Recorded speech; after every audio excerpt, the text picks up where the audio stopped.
Shalom, Ibu Bapak, Saudara-saudara yang terkasih dalam Tuhan Yesus. Kembali dalam Selamat Berefleksi bersama saya, Pendeta William. Dan hari ini kita akan merenungkan firman Tuhan yang diambil dari Yesaya 42 ayat 1 sampai 9 dengan tema Hamba yang Dipilih. Ibu Bapak, Saudara-saudara yang terkasih, ketika kita mendengar kata hamba, maka ada banyak hal yang mungkin kita pikirkan. Dan pertama-tama saya akan terlebih dahulu menjelaskan konsep hamba dalam Alkitab yang sering kali ditulis dan juga menjadi satu kata yang sering kali digunakan dalam kehidupan pelayanan kita. Kata hamba sendiri memang merujuk pada seorang pelayan, di mana dalam kehidupan sosial seorang hamba, dia berada dalam kasta yang rendah. Dan seorang hamba mesti taat kepada tuannya. Dan hamba menjadi gambaran, di mana ada ketaatan dari seorang pelayan kepada tuannya. Dan disitulah yang menggambarkan ketaatan dari para nabi, ketaatan dari orang-orang yang diutus Allah. Dan dalam pembacaan Alkitab kita, hamba yang dimaksud adalah merujuk pada penggenapan nubuat Yesaya kepada Mesias, yakni Kristus yang hadir. Sehingga apa yang Yesaya sampaikan adalah tentang nubuatan dari Mesias, yaitu Kristus yang akan hadir. Tetapi perikop ini juga sejatinya mau menggambarkan tentang kehidupan kita juga sebagai seorang beriman.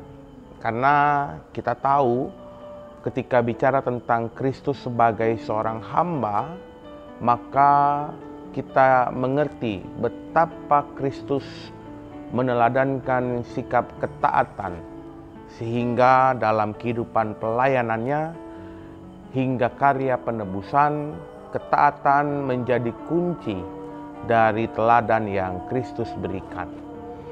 Nah, oleh sebab itu, ketika kita merenungkan tentang perikop ini dan juga tentang tema ini, maka pertama-tama kita mau melihat bahwa seorang hamba adalah orang pilihan yang Allah tentukan untuk bekerja di dalam Roh Kudus. Dan secara otomatis ketika ia bekerja dalam Roh Kudus, maka apa yang dijalankannya adalah tentang karya Allah. Sehingga apapun yang dilakukan itu semua harus sesuai dengan kehendak Allah. Seorang hamba harus taat kepada perintah tuannya.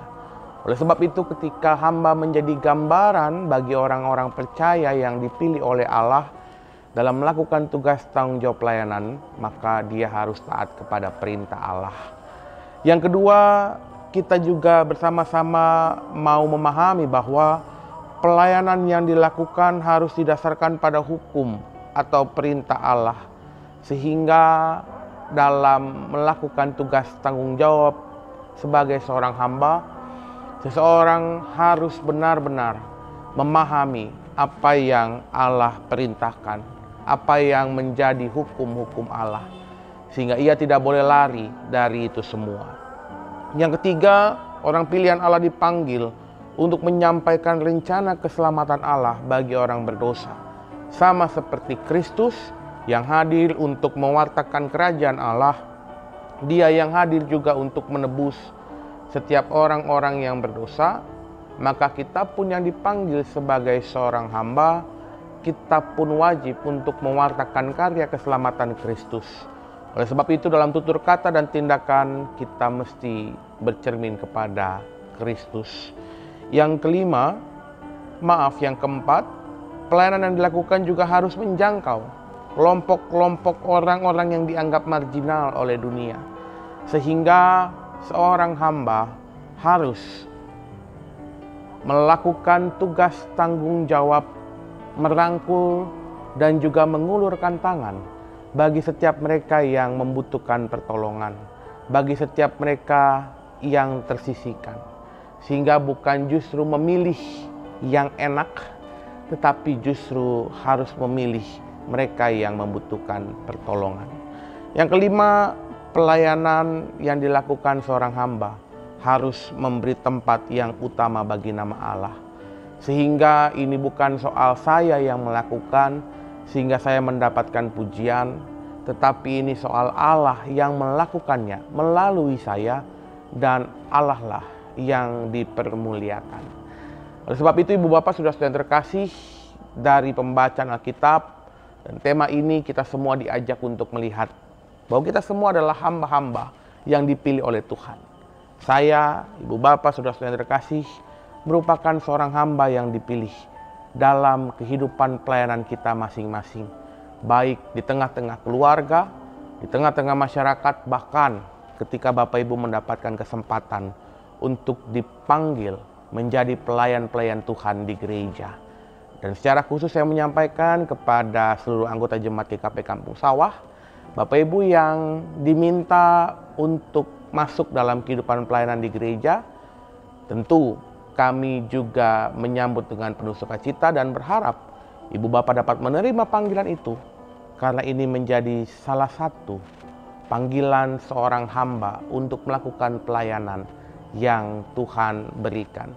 Ingat, tidak ada yang pantas untuk menjadi seorang pelayan Tuhan. Tidak ada ukuran yang bisa dijangkau oleh seorang hamba Tuhan. Tetapi kita semua sadar bahwa ketika seorang hamba dipilih, ketika kita dipilih oleh Tuhan, maka yakinlah Roh Kudus yang akan menguatkan kita, Roh Kudus yang akan memampukan kita. Dan setiap karya yang kita lakukan, itu semua hanya untuk memuliakan nama Tuhan. Jadilah hamba yang setia, jadilah hamba yang siap untuk dipanggil. Tuhan menolong dan juga memberkati. Amin.